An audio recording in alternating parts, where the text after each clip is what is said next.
Okay.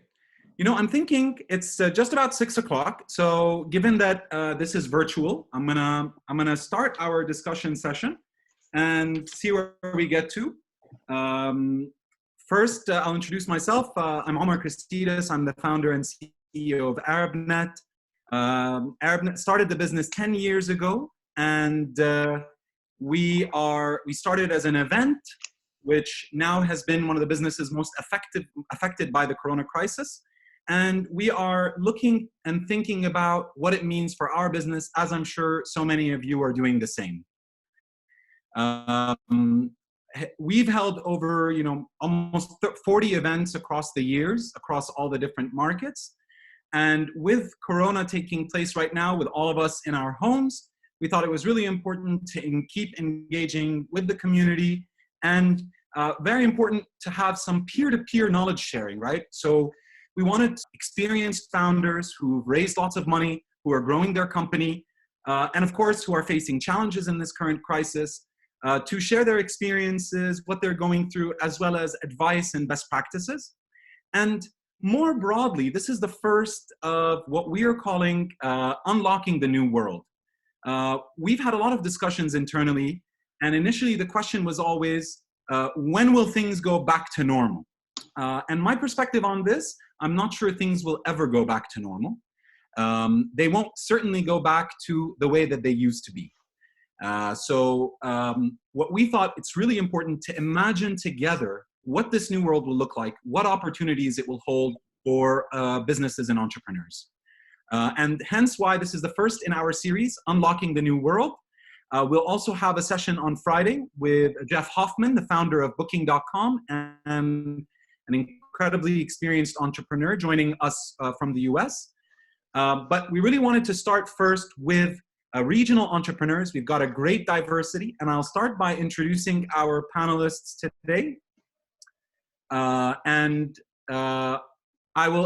going to do is I'm going to introduce all of the panelists, and I'm going to ask you each to take kind of 30 seconds and tell me, like in 1 or 2 lines, what is your business does. Not tell me, tell our audience, and also to tell us how is this, how are you doing in this crisis? Has it hurt you? Has it created new opportunities for you? And then we're going to be going through a number of different questions. I'll be asking you about the revenue and income side. So how are you unlocking new revenues? I'll be talking about cost saving. I'll be asking you as well about challenges in terms of operating in this difficult environment, as well as the opportunities that have emerged or will emerge in the future. I'll introduce all of our panelists. First, we have Ambareen Musa, founder and CEO of Souq Al-Mal. If you'll say hi to everyone, Ambareen. Great. Hello. We have Idriss AlRifai, who's the founder of Fetchr. He has now moved on to a new startup, and he's based in Barcelona. And welcome, Idriss. Hello, good evening. Hussam, Hammo, the founder and CEO of Tamatem. He's based in Jordan, a gaming company. Hey, everyone. And Mohammed, the co-founder and CEO of Noon Academy, based in Saudi Arabia. Hi.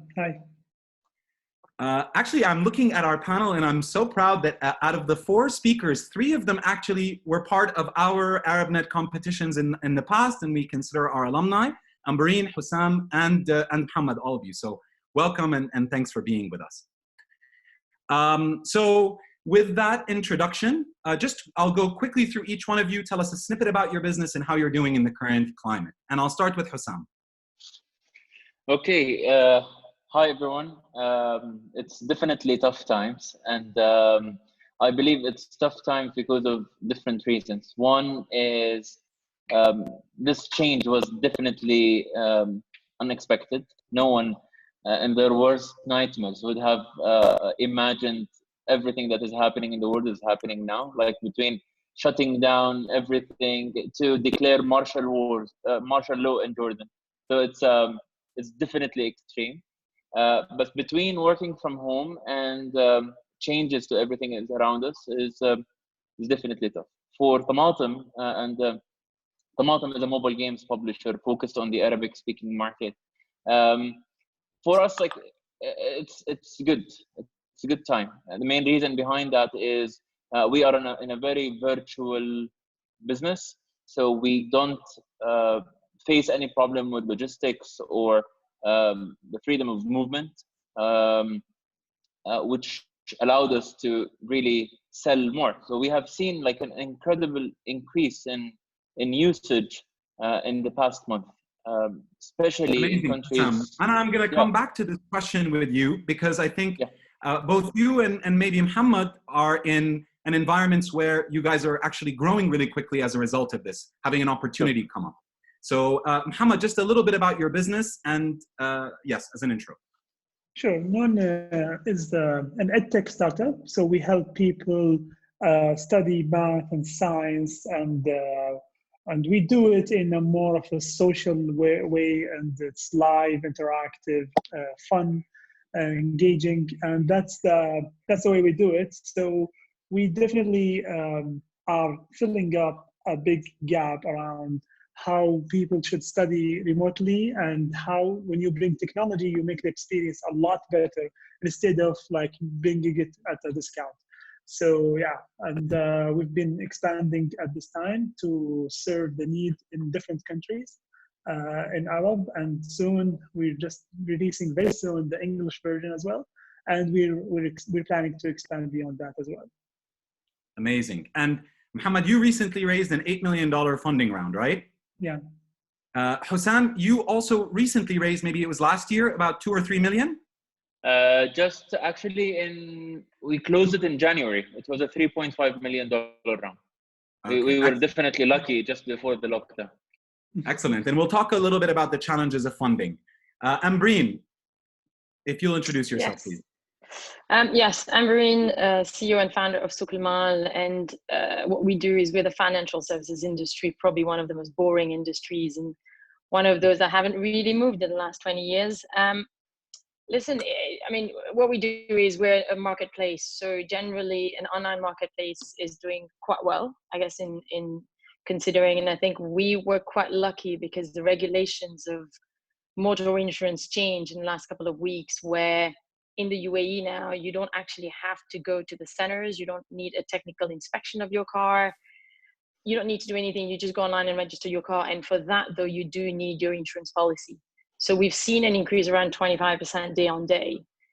Just people registering their car because suddenly they don't have to pay any fines. They suddenly don't have to get inspected. And so everybody's kind of getting on it. So it's been good, but I think the major challenges that we're facing is suddenly the whole team is remote. So remote working has been a challenge of, we're getting there. I think there's been teething issues at the beginning, but we're getting there because we've got a call center. And managing a call center where everybody's working from home is actually quite a different story than managing a call center when you've got the motivation going, you've got targets to meet, you're on their backs every day. Now you've got the manager, and every single call center agent is in a different place. So that was a very interesting learning experience. But then again, 50% of our business is also based on marketing budgets for banks, where we compare the different credit cards, mortgages, and personal loans. So that business I can see is going to start getting affected next month. We're starting to see the reduction already. On the insurance side, on the other hand, it's picking up. So, you know, we'll see how it goes, but it's definitely not the easiest day. Yeah, for sure. Idriss, great to have you. And Ambareen, you raised, $14 million in your last round as well, if I'm not mistaken, 14 or 15? Altogether we raised 13 million. So the last one was 10, and we did a very small round of but we did a round in December last year, just before the crisis hit. Okay, well, congratulations. Sounds like everybody here like made it by the skin of their teeth with their funding rounds. Yeah, we're lucky.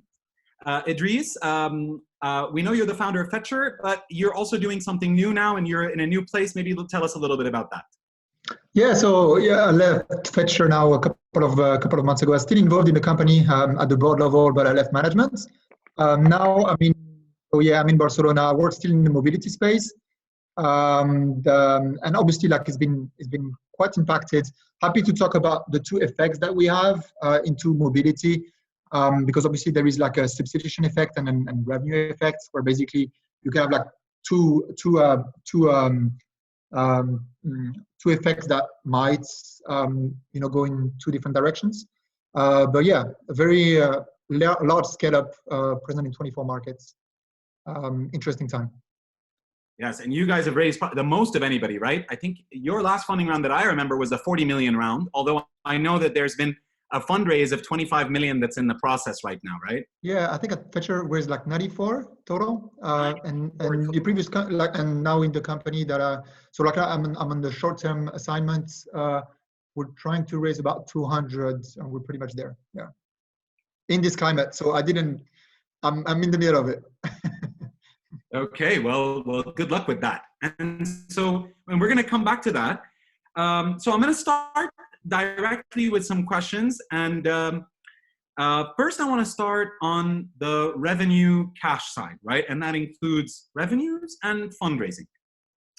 I wanted to understand from you, how have your revenues shifted? And specifically here, what I'm going to try to do, since we have a lot of entrepreneurs and people are going to be interested in hearing what advice you have approaching to drive more revenue, whether that's shifting your product mix or creating new products and services, whether that's changing your marketing to drive more business, doing discounts and offers. We'd love to hear how are you doing on the revenue side and how are you driving more revenue. Maybe we start with, again, we'll start with Hussam and we'll go from there. And all the panelists, I know usually I will be able to see visual cues a little when we're in person, but if you have something, maybe if you want to raise your hand, I'll also be able to see you on my screen and cue you. And one more note for our attendees, thank you so much. We have, there's Q&A, you can ask questions. There's a little button that you'll be able to push to submit your questions. Those will come to me and I'll be able to ask them throughout the conversation. So please, if you have questions, go ahead, post them, and we'll try to get through those. I'll turn it back to you, Hussam. I can only advise about like anything virtual. So again, like I've seen an influx in growth in the past month, or like maybe since the beginning of the year. But in general, if I believe this is the right time, if again you are in the virtual type of business, so this applies only to maybe entertainment, gaming, online education, things that are sold virtually without like the needing to move things around. And this is like an excellent time to double down on marketing and acquire more users for so many different reasons. One of them is now we are seeing that user acquisition is becoming less expensive. The main reason behind that is less competition today in the market. So for example, speaking about Jordan, you will find that a lot of all restaurants are closed. All delivery services for restaurants and food like McDonald's and Pizza Hut and all of these are closed. So all of these big advertisers, also including electronics like Samsung and all of these, are not advertising anymore. So you have so much more room to advertise at a cheaper price. So you will have like a bigger reach and cheaper prices to advertise to. The other thing is today the ability for users to adopt something new is higher. Because in the past we were competing for an hour for a user's time, like maximum during like the 24 hours. Today the user has like multiple hours that he's completely free. So he can try my product and your product and someone else's product as well. And maybe he would be addicted to all four. In the past, he might be addicted to half a product. So two things, like acquisition today is cheaper and adoption rate is much, much higher. So today, your advice, if you got some money, drive this through online marketing and customer acquisition. Are you doing any other strategies beyond the digital marketing? Do you have any other strategies that you're using for customer acquisition on that front? New things that you're trying? Gaming is all about digital. The main reason behind that is gaming is a very, very data-driven industry that you need to track every movement of the players. If we advertise in anything else that is not trackable, then you are just like throwing money and you don't know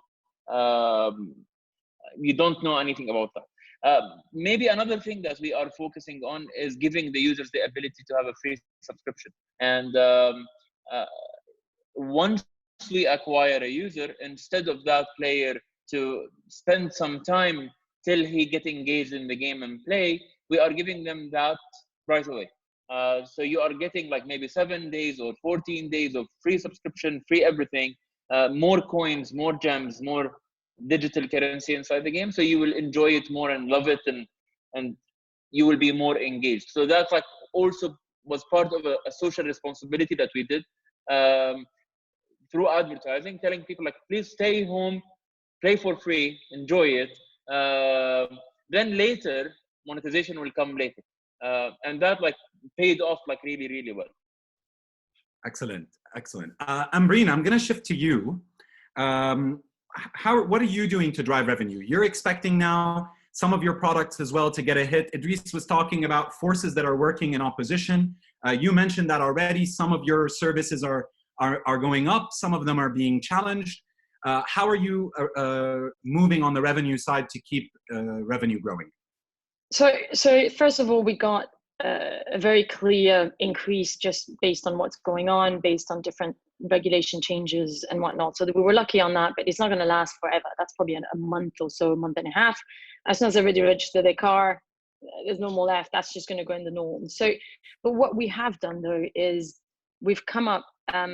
So yes, one of the areas is push as much marketing as you can. It is a time to acquire new customers. I completely agree, but I think the industry we're in is not a multiple sales industry. So you buy your insurance once a year and that's it, right?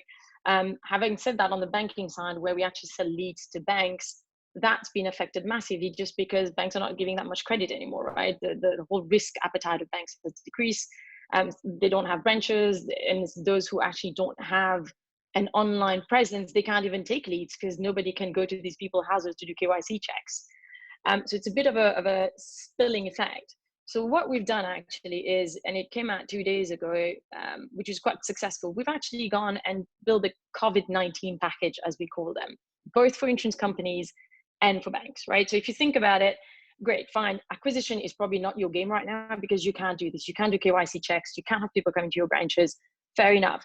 But that doesn't mean that your brand has to disappear. On the contrary, right now is the time for my banks and my insurance partners to go out there and show their support to the community. So that's how we've come up. So we've come up with advertising packages. It's got nothing to do with acquisition, completely, totally turned around and said, do a branding exercise instead.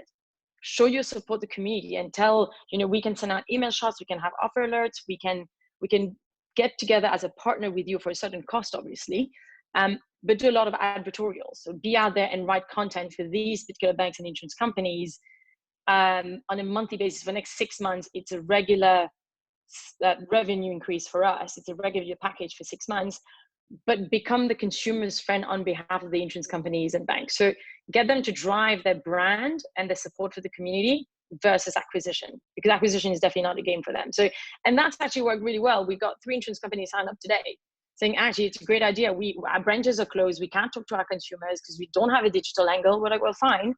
We will replace your offline presence immediately by an online presence through us. And that's kind of how, so we basically just build new products for them, right? That's going really well. That's amazing, right? Because that's what I'm talking about. Not only is it strategy around what you're doing, but also you shifted your product mix to meet a new and emerging need that came out of this crisis. We had to, yeah, because otherwise acquisition is not going to work. Amazing. I have a question, actually, and I think maybe you're the best person to answer this, from Adnan Ladi. He asks, in case you have regulatory restrictions, like yourself, towards fully digitizing the solution, how do you drive income, right? If you have like KYC needs and all of these requirements. So it's basically what my banks are going through now. So what I would do is then exactly what we've done, right? So our revenues come from banks who are regulated. So if they don't make money, we don't make money. And so we turned the mix around. We came up with new products that we've never sold before. And at the end of the day, it's really about how you market it. Honestly, it's still banner advertising. It's still an email shot. Everything's still the same. But the way we're communicating it, the way we're packaging to customers or to the banks are completely different. They don't even think about it. They don't even have that mindset of, oh, maybe we should actually focus on our brand right now, because otherwise, once this crisis is over, our brand may not even exist because nobody has seen us or walked into our branches. So it's being smart around your customer base. How have they shifted the mindset, and what can you bring to them to still allow you to make more money? I love this, and I'm totally convinced, and I think we as a business are also doing similar things. We're talking to our customers about how to help them help their audience through our services and be relevant and remain engaged. Yeah. Mohammed, I'm going to switch gears to you. You must be experiencing a surge in revenue. Tell us a little bit more about that. Tell us about how you've responded in terms of products or services, and even operationally, how you've responded to this rapid growth. Yeah, so our North Star metric is actually active users. So we've been seeing the traffic these days. And what we have responded when it comes to product is that we've always wanted to have an open platform. So any teacher, any institution that comes to Noon and start monetizing with their own students and start delivering this experience. And whenever they have great metrics, we would enable them to start teaching the whole nation. So that actually what made us move fast when it comes to the tutoring centers that are being shut down these days, and some private schools that have been shut down these days. And what our value is that to them is that come over to Noon, start teaching your own students, you will not lose your own revenue.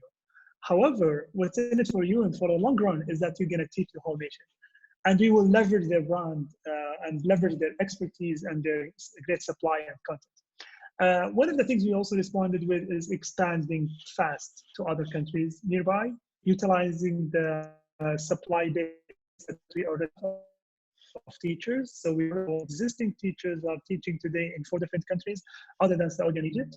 But we're also now trying to move faster and trying to launch in India. And India is a huge and massive market. And one of the ways we're doing it, for example, is that, okay, there are well-known cities in India that are famous for its tutoring culture. And those centers there, they've never had a chance to start teaching the whole nation.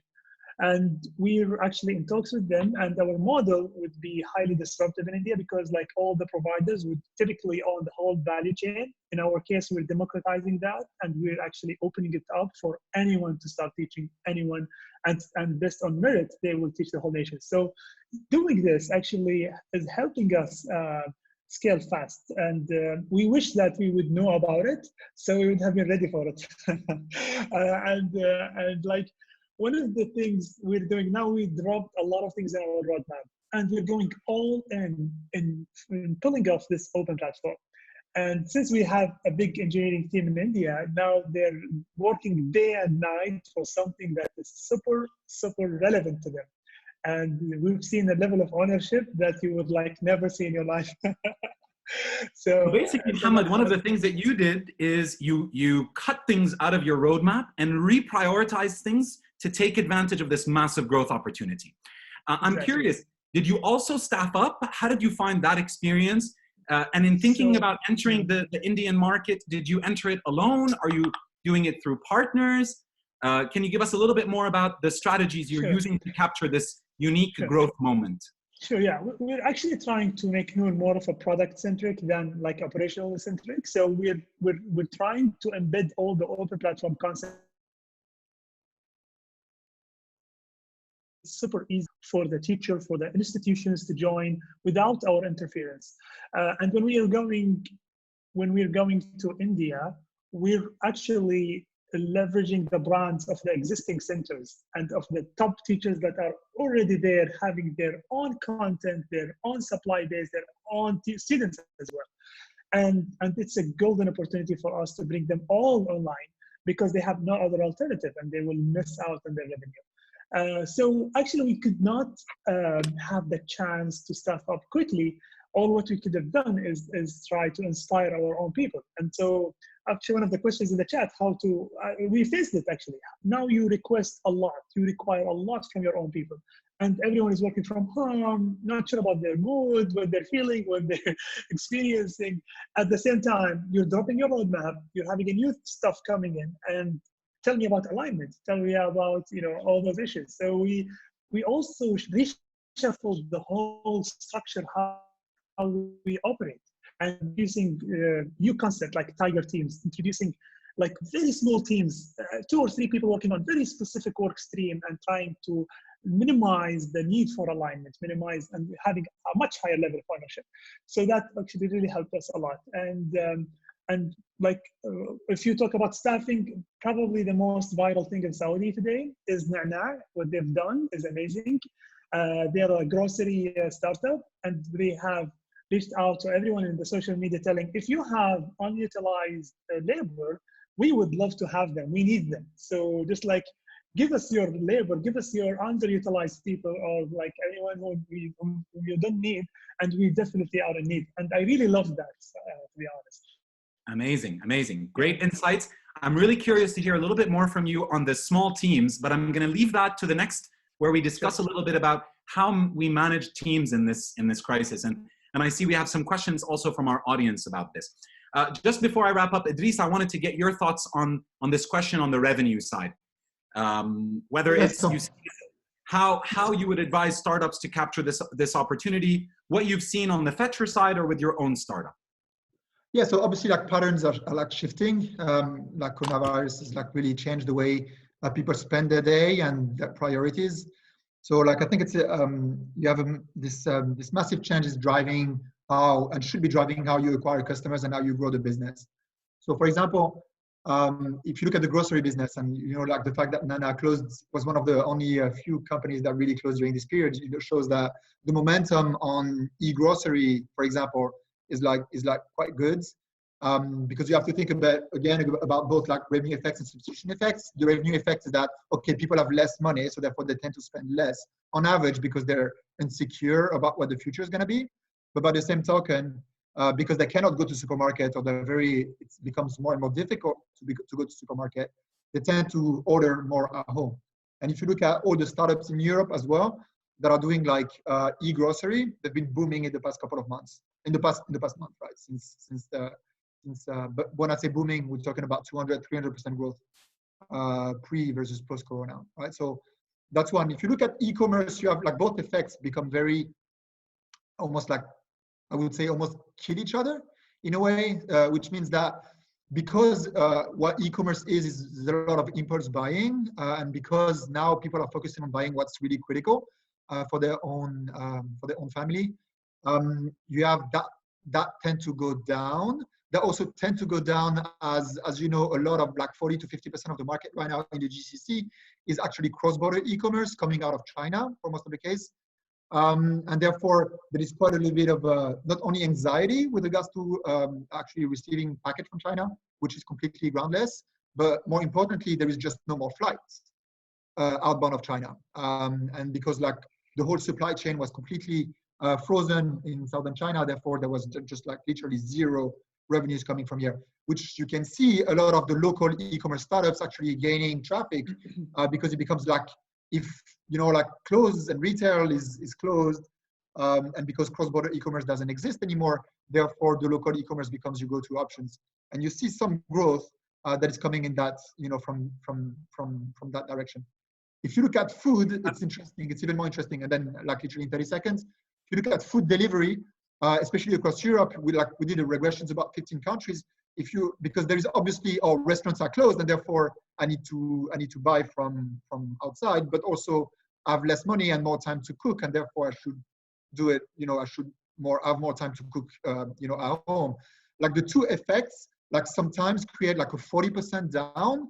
If you look at Uber Eats and a couple of others, like in Italy and Spain, lockdown has like decreased revenues by about 40 to 50%, sometimes 70 when you're in phase 4 of Corona.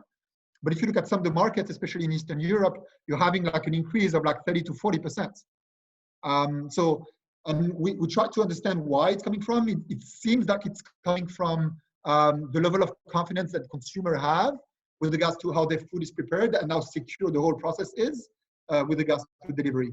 So the more you can actually get people comfortable with the process and how it's been delivered, the better. There's a question, and I think maybe you might be the best person to answer this, from Melissa Haddad. She's talking about how challenging it is right now to sell clothes. everything you talked about today so far has been food, which people need. And before, of our panelists, how many people today are cooking more than they used to before? You'll raise your hand. Okay, so I think it's totally right that what you're saying, we're all cooking.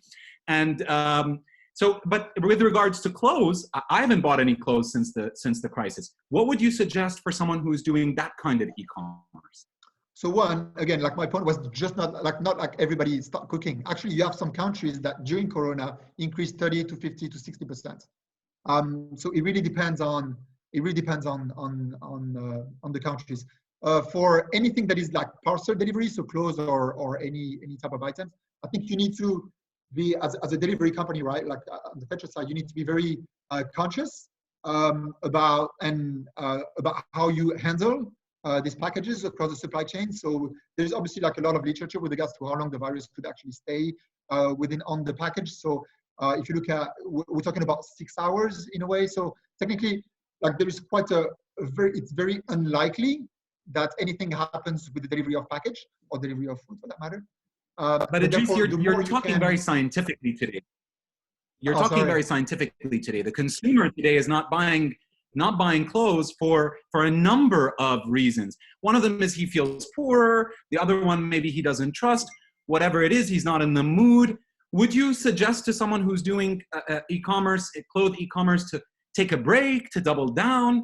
What might you suggest within the bigger context, not just the Corona, but everything that's going on right now, the bigger crisis? To be perfectly frank, so I don't know if everyone on the panel is, because I've heard a lot of growth and sizing. Like obviously, like when you're in gaming, it's very different because you have obviously like it plays in your favor. If you look at e-commerce and selling clothes, my perspective, and again, but I think it's just like it might be difficult. It might be a difficult time. So I think you should be running your fixed cost as low as possible. And it's not only my advice. If you look at, like including what VC, there is like a couple of VC that actually like send, like advice for people like dealing with their startup, A16Z, for example. But you can see that it's like be as lean as possible.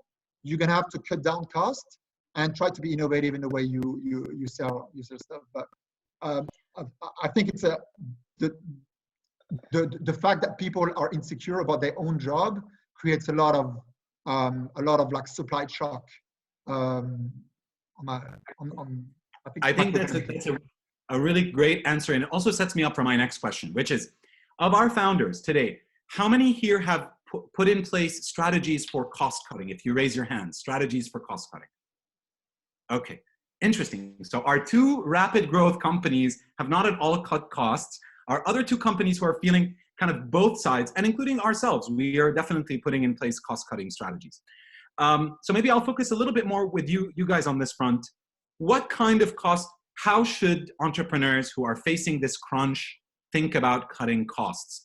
And I'll start with you, Ambareen, because we're just wrapping up with Idriss. What kind of costs are you cutting? How are you thinking about cost cutting? And I'd also like to know if you're cutting any staff or have cut staff in the past, what advice you would have for any entrepreneurs who have to lay off people? So we're not laying off anybody. That's the first thing. There's no reason to lay off anyone because our numbers are still looking good. But my cost cutting strategy is not about if I don't cut now, I'm going to be done. But I've literally looked at my cash flow and said, let's just assume every single bank calls me tomorrow and say, no more. We don't have any marketing budgets. We're not doing anything. What does that mean? That means 50% cut in my revenues overnight, right? So what I've done is I'm looked at, okay, well, one, what can we postpone? I am more getting ready for the worst case scenario in the next 3 months because none of us know how long this is going to last for. So it's less about we're in trouble now. It's more around, well, we may be in 3 months' time. And I can tell you in 3 months' time, it's going to be too late to cut the cost. So it's more about you'd rather be safe and go on cash preservation right now until this crisis is over, just because it's a completely unknown and irrational situation we're in. So what we've done is we've gone through, we haven't laid off anybody, but we have been very transparent to the employees, saying we're still okay, we're fine, we're growing because of the whole online growth naturally. But I don't know how long that's going to last. So I want everybody to be on their toes. I want everybody to be ready. And we've looked at things that, honestly, it's kind of pushed us to look at cost we were a bit complacent about, right? So you become a little bit more strict about these things. Do you really need this? Probably not. So let's get it out. Things that we were looking at investing into, we've looked at, okay, well, what's the return on investment on that? What at this point of time, in this current situation, as we've changed our product mix, what is really important? So we've actually then deferred payment to some initiative we were going to do to pick up others that will actually help us grow revenue now, right? But for us, cost cutting is literally, we've just gone through the whole P&L and just looked at line by line to make sure that no matter what we do, we've done everything we could to preserve cash as long as we possibly can. And I think I agree with Idriss. I think we've got the same investors, well, from Fetchr anyway. And a lot of our messages and all our discussion of the investors is one word: cash preservation, guys. Fundraising is going to be difficult. We don't know where we're going. We don't know how it's going to last. Some investors would even tell me, don't worry about growth right now, worry about cash preservation, because cash preservation is probably more important than high growth, because you may be growing very rapidly. You'll need funding in 6 months, but guess what? There is no funding, no matter how much you're growing. So please be sure that you can survive it. Airplane that's moving really, really fast, and it's about to take off, but then the runway ends and it crashes. Pretty much. Idriss, I'd like some of your input on this, and then I want to come back to the funding question. And we have a question as well about how we think this is going to change the funding environment. But Idriss, if you can address the cost cutting, and if you have, I believe Fetchr has done some layoffs in the past. If you have also any advice to entrepreneurs who are facing this challenging yeah, for sure. So, I mean, look, there is like two parts, and the two parts of your questions are actually like quite linked, because obviously like the cost cutting exercise and the funding exercise are actually like two faces of the same coin. Obviously, so yeah, there is a lot of cost cutting, and again, I mean, I'm not gonna like, but if you look at Fetchr, but if you look at a lot of other companies as well, there is like, if you look at like across Europe, there is like 30 to 40%. It's not rare to see like 30 to 40% of people being laid off. Same with like startup in the US, discussing with a couple of entrepreneurs that are based in the US. The impact is like crazy, extremely high. So it's not only about today. I'm happy to talk about like some of the initiatives, and especially like one of the things. So not only you fire like about 20, 30, 40% of the people that you work with, but the people that stay take a 20 to 50% pay cuts. And obviously you freeze bonuses and that kind of stuff. So this is like the typical now across the board in Europe and in the US. What's interesting is that the differential in salaries, you can give that in shares, in ESOP, which I find is a great way to get people, more, because like basically you treat them as partner. Like, okay, we understand it's tough times, but you cannot treat them in, as like expecting them to stick with you when it's very tough and not sharing the upside when they're going to be an upside after that. So I think giving them shares is a good complement to a cut in salaries. But then obviously like it becomes, cost cutting needs to be done no matter what. Why? Is because it's not only about today, and a lot of startups are actually cash poor.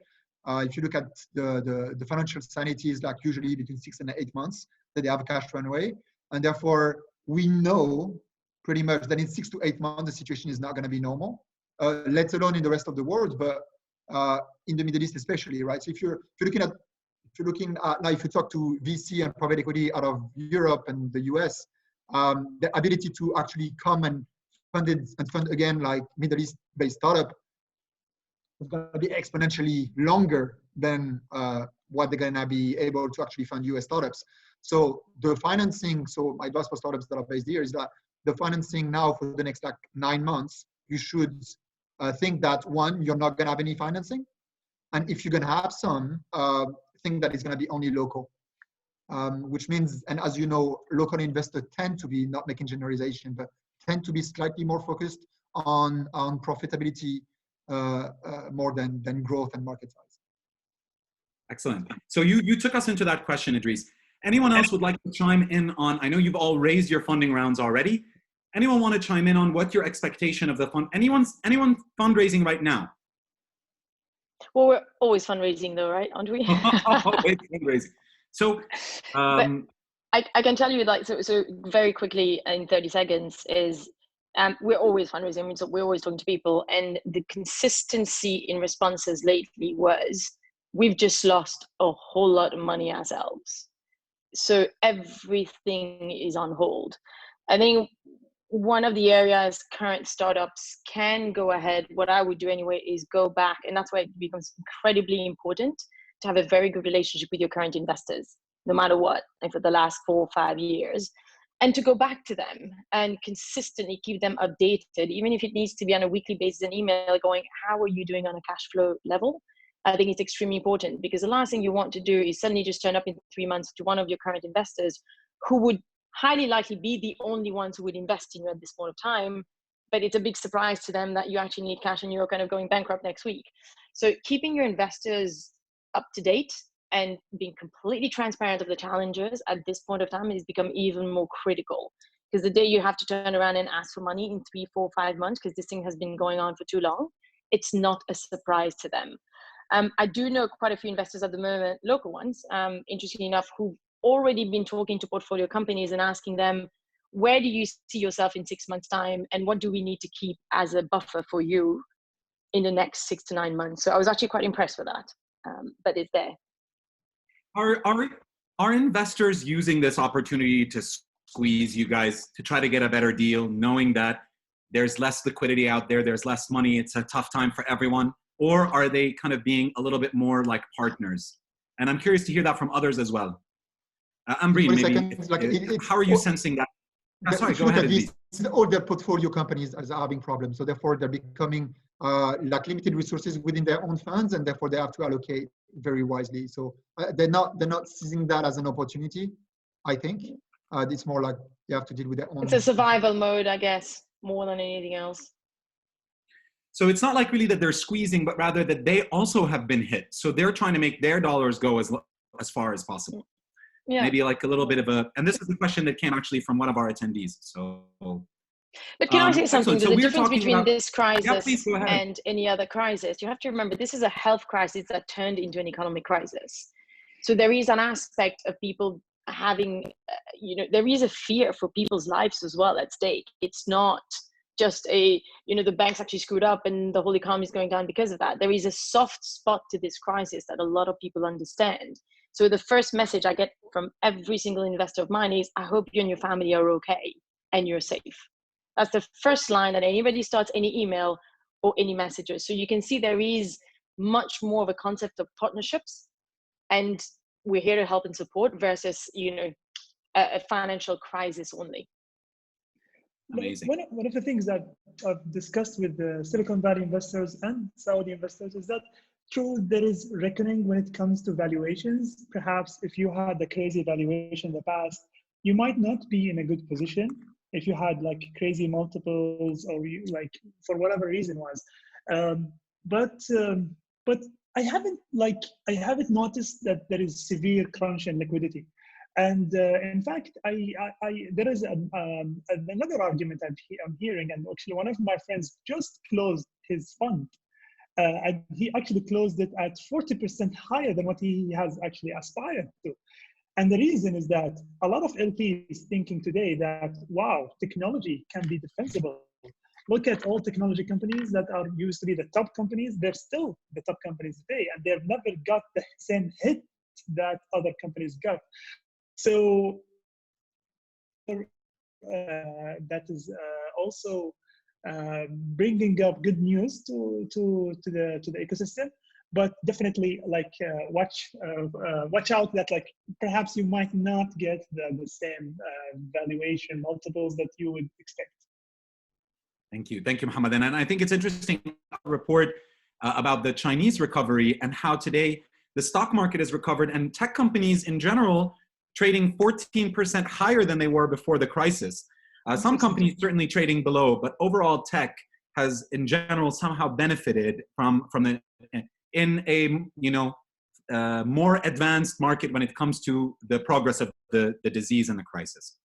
I want to take, before we go back into the hardcore serious, 1 or 2 more questions. I'm seeing my time running out, but as a human question, I want to say, are you anxious? Are you anxious? If you are, I just want to see a hands from our speakers. Anxious? Okay. Excited? Okay. I would say sad. Sad. Nobody's sad. Okay. I don't think we have time, do we? No, I think, Then you We're know, how the fighting time is fires on a flying. daily Weird. basis here. I'm not sure. I mean, That I is get up, massive. like I start at 8, and next thing I know, it's 8 p.m. and I don't even know where the day went. that's amazing. That's amazing. Working from home I actually, is not that bad. yeah. What are It's pretty productive, I can tell you. you're productive? Who's feeling productive? Everybody? Okay. Definitely, but the time is passing by very quickly. Yeah. Any other feelings that you're feeling that I didn't mention as an overwhelming feeling? Or is it just a mixture of those? Just as humans, you know, I feel like as founders of companies, we're figures as much sometimes as we are people, but it would be also great to hear the human side. So Hussam, you have a different feeling. It is definitely an interesting feeling, but I believe like one of the most challenging things is to keep the team motivated, because like in our case, we have 50 employees now, and to keep everyone connected, because we have like a very unique culture at the office. Like everyone is very friendly, and like it's like an open environment, and like you can imagine it's like a gaming company, so you can imagine how chilled it is. So moving that to sitting at home, and there are so many different challenges, but I believe that we needed to adapt very, very, very fast. From just before they announced in Jordan that they have to lock down, just maybe a couple of days before, we like asked everyone to completely shift and move, and we spent like the entire 24 hours just like making sure that everyone has like a good internet connection at home and everything is working fine. Move their PCs, move their laptops, cameras, everything. I believe like I now like have developed like a couple of tips and tricks to maintain like a good healthy lifestyle of working remote, that I would love to some In fact, about. yeah, if you can share those with us, because Carol asked this, how are you keeping your team spirits high and engaged while they're sitting isolated? And in fact, I'd love to hear that from all of you. I think it's a question a lot of us, both as spirits high and as any operational processes that you've put in place, right, to kind of manage that. And I want to stay away from the basics like, oh, connectivity, infrastructure. We're going to assume everyone has fixed that. But I'd love to hear how you're managing your team remotely, keeping them motivated, but also keeping them efficient. So if you'll start, Hussam, since you started us on this. Yeah, sure.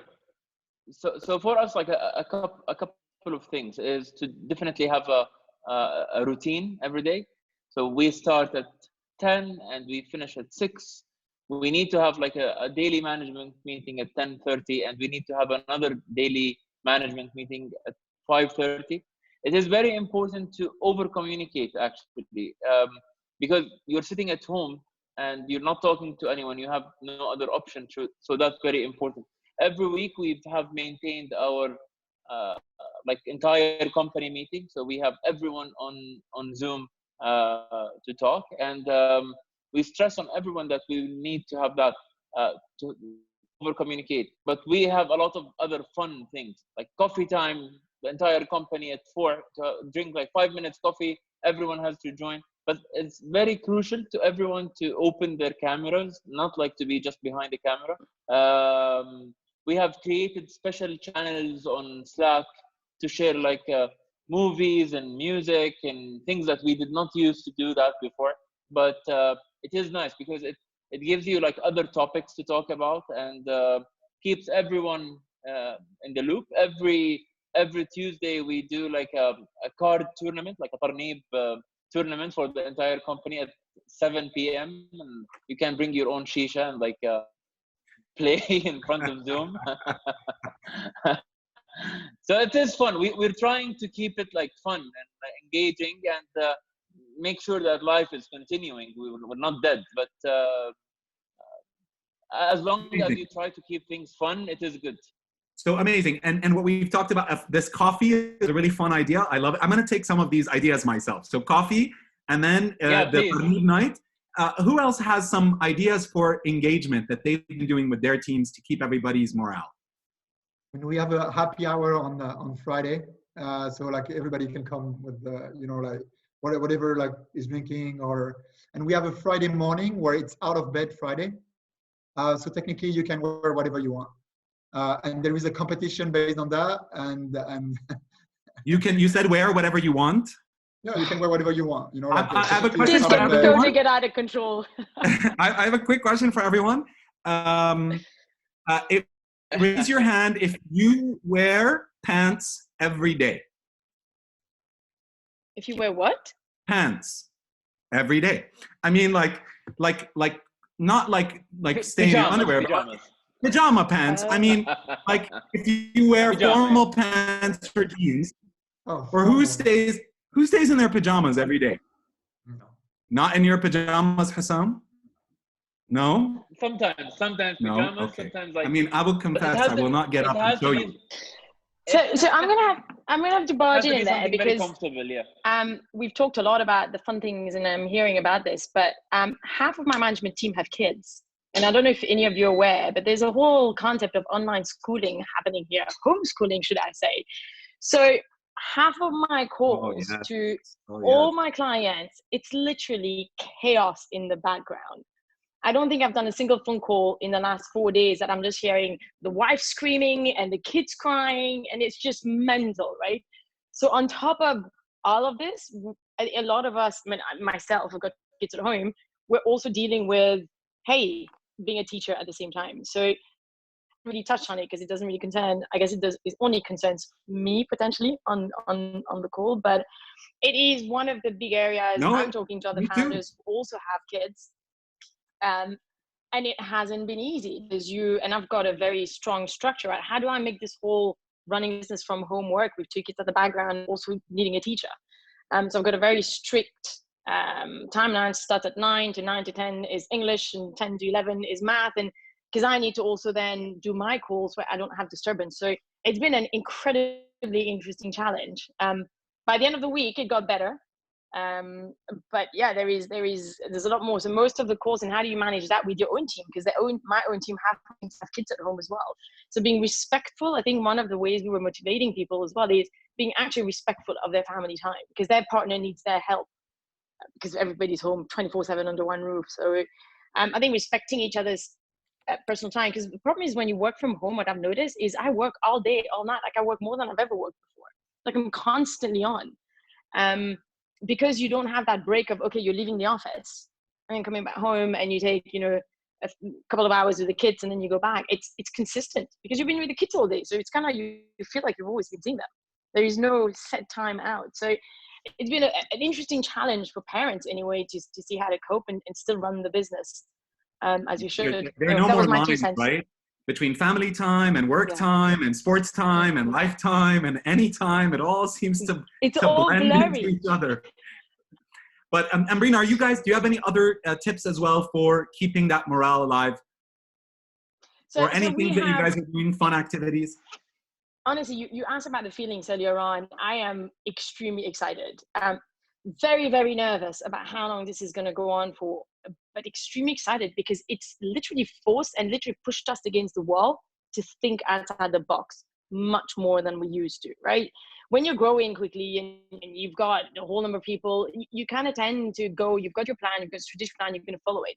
It's all these strategic plans I had a month ago is out of the window. None of this even works anymore, right? So I'm excited because we're actually discovering new things. And even I'm discovering talent in my team that I never had before, because everybody's pushed to think broader, to think faster, and to think more creatively about, how do we all stay in this? How do we survive this crisis? So it's interesting how everybody, without really giving ESOP or more money or anything, it's just become a bit of a solidarity. We need to keep going. The show must go on. And everybody feels it's a sense of ownership. I think Mohammed said it earlier on.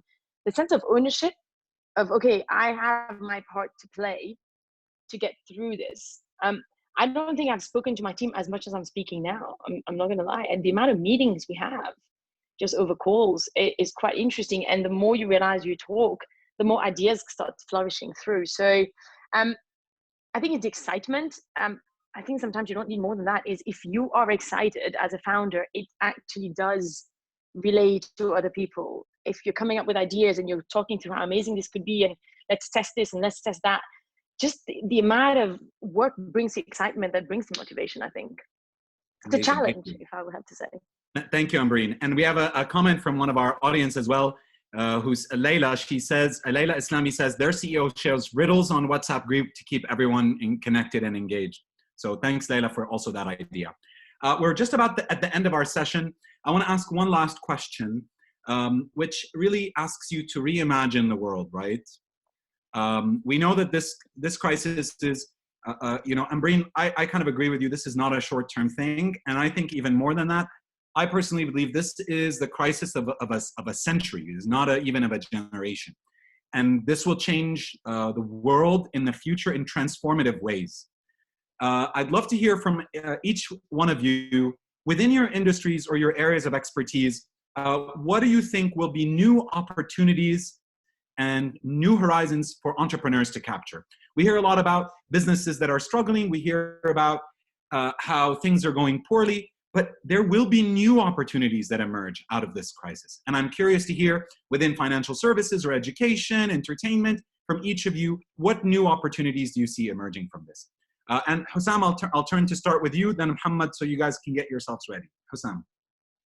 I think for me, it is very difficult to anticipate what's going to happen to industries. But I know something for a fact, that work remotely is something that is going to change. Even for us as a company, today we are more comfortable with working remotely, and believe it or not, but we are still actively hiring and onboarding. Just last week, we onboarded 3 new people. Now we are interviewing every day, and we thought that this will be something extremely difficult to do. It turned out not to be that bad. So working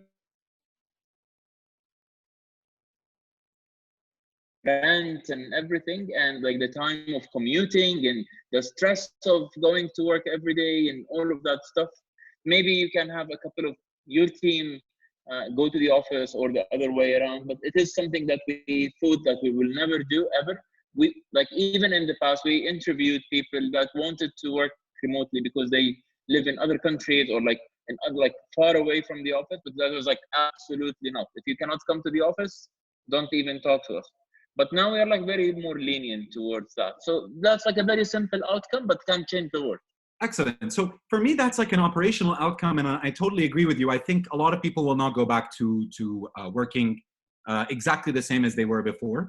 I'm curious, and I'll come back to you on this if you'd like, but I'm curious if there's anything within the entertainment space that you think today is an untapped opportunity for people. I'll give you a moment. I'll jump to Mohammed. Mohammed, if you think that there's an interesting opportunity within your industry that today is untapped or that has emerged as a result of this crisis as well. Sure. So we all know that the school won't be either all on or all off. So has to be seasons in which we would see an uptick, seasons in which students will go to school, months in which they will not go to school. And probably people will also challenge the whole notion of going to school. And why would we have our 12 years and then get the certificate and move on? That could be also challenged in the near future, and I'm excited for that. My thinking as well is that parents today, they will see the technology and see the experience of studying online. It could increase the adoption beyond that. So after this crisis, parents, perhaps they would see some benefits, and we would be able to establish credibility as edtech providers. And then that would definitely help the whole ecosystem, unless the government solution brings a very negative experience to students. And that's actually might backfire on the industry. However, I think the edtech industry will only grow a lot more. And you've seen interesting funding rounds happened in the past 2 weeks in edtech. It's really picking up. Excellent. Do you think that there's any specific opportunities in, let's say, educational content or solutions or areas that you're saying, we do this, but why isn't anyone doing that? So is there anything that you might think of? And again, I'll leave that up to you. I think we have a great answer from you in terms of school will never be the same again. I think maybe Ambareen might not like this if we never go back to school. No, I don't. Yeah, no, I need for the sake of the parents. I have a business to run, guys. So Ambareen, your last input on how you think the world will change, what new opportunities there might be in financial services or fintech. Look, I think we're kind of waking up to a completely new reality, and we've already seen how most of our banks had to shut down, insurance companies, the acquisitions of banks. Those who are not actually online at the moment are depending on us a lot more. But I think the one interesting thing is a lot of them are stuck because the KYC is still done manually in this part of the world, right? All the KYC documents, we still do pen on paper signatures. Somebody still needs to come to your house to check your MSID. What I'm incredibly excited about change is, and we're doing a survey on this right now and the results are going to come out, is I used to pitch to investors saying, give us 5 to 6 years and the digital adoption in the financial services industry will get somehow closer to Europe. I think we've just literally skipped 5 years in terms of digital adoption, right? You're forced to go online whether you like it or not. So I think that will not quit. I think after the crisis, the adoption would have just significantly increased. And I think the opportunity in the fintech industry is much, much stronger relationship between the traditional businesses and people like us. We used to have to sell ourselves to the banks. This crisis has forced them to work with people like us from a digital disruption, acquisition perspective, more than they could ever think. And as much as we've been trying to convince them that things are changing, the consumer adoption will change, so you should change together with it. This crisis has literally shown them what in another time would have been in 20 years' time, what would have happened to them. So I think it was a big, big wake-up call to banks and insurance companies. I can see huge amount of much stronger relationship. I can see a lot of M&A happening in the future between banks and new fintech and digital players. And I can also see a surge into different insurance products to insure companies and consumers against unforeseen events like that. Fascinating. So certainly I think insurance and new insurance that's going to come out of this, and our thinking about insurance when it comes to a crisis like this, and also RegTech, right? You said today our regulatory components are still so much offline and so traditional. It could also be a super interesting area for entrepreneurs to innovate. Idriss, I'll turn to you, our last words before we wrap up. Opportunities that you see emerging from this across the industries that you operate in. One very quick note on basically like echoing what Hussam was saying. I think that for all CEOs or entrepreneurs, you know, like they're in the call, I think now is a good time to actually introducing remote tech teams. I remember that it's been a challenge for us at Fetchr to discuss, you know, whether it was the right time or whether it was a good time or whether it was working. Obviously, like with days like times like this, is a good time to actually test it and get that done, especially when tech talent is so scarce. In the Middle East is a great way to actually get started on this. Purely with regards to the industry, very quickly, I think that if you look at mobility and transportations, they're definitely impacted. If you look at airlines, obviously this is a massive impact. I think that this crisis, if anything, shows us that maybe we don't need to travel that much for work, which goes back to Husam's point about. So yeah, exactly. I hope so, because I live on an airplane, so I really just hope so one day. True, yeah. So I think any business about this, about making, you know, like people working together more seamless, probably is going to be like a very good working or even just enjoying being social, you know, online. Probably is gonna gain ground. Obviously on the e-commerce, I see that as a massive plus.